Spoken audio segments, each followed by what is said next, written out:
thank you for allowing me to speak. I actually have one that was actually written by the mother. She's asking me to read, and then I have one for myself. So I will read the mother's first.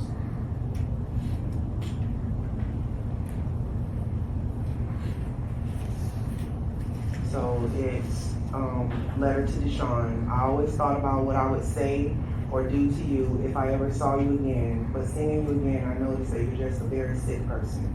The fact that you would let me cry to you about my baby being gone, having me think it was an accident, just to turn out to find out you were the reason she isn't with me today. I trusted you with the most important people in my life, my baby girls, and you took one of them from me.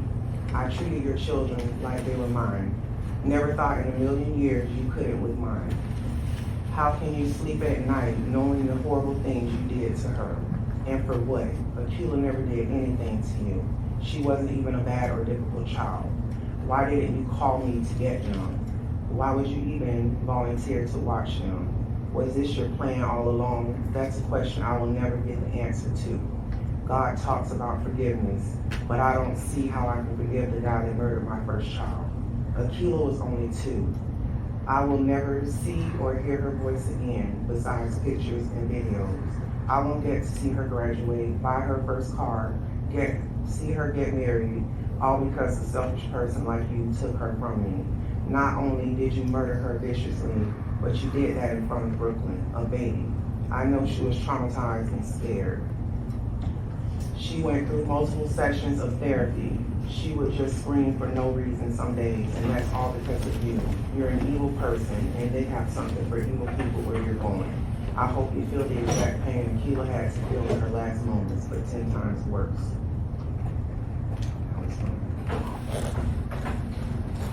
And for mine is, on the morning of July 17, 2018, my life changed. I was at Cleveland Planning to witness the birth of my first grandchild, Akeelah Dixon. I watched her take her first breath. I got to watch her take her first steps, and I watched the joy that she brought to the people around her. She then became a big sister until a little over a year later. She was a great big sister to Brooklyn. On the morning of August the 24th, 2020, I received a phone call from you that once again changed my life. I was told that the light of our lives, my first grandchild, my Tuka, was no longer here. I have always been a forgiving and open-minded person. I believed you when you told me that she drowned. Although I didn't understand how something like a drowning could happen to her, I still didn't comprehend. After finding out the truth of what happened to her, my open-mindedness turned to hatred. I can honestly say that I haven't ever hated anyone in my life until now. I've asked God to forgive me for the hate that I'm holding in my heart for you, because it's a horrible feeling. I don't know if I'll ever forgive you for what you've done. I have nightmares because of your actions on the morning of August the 24th, 2020. No amounts of sorries will ever bring her back to us. I watched you during your trial, and you showed no remorse, just sat there looking stupid. I heard you say in a recorded call that you're going to miss your son's birthday. Well, newsflash, you missed every single birthday of Akeelah's. Yesterday, she would have been 7. We spend them at grave sites every year. We're gonna miss pre-K, we miss graduation for pre-K, kindergarten. We're gonna miss graduation for 5th grade, 8th grade, high school, and college. We're gonna miss her getting married and having children of her own.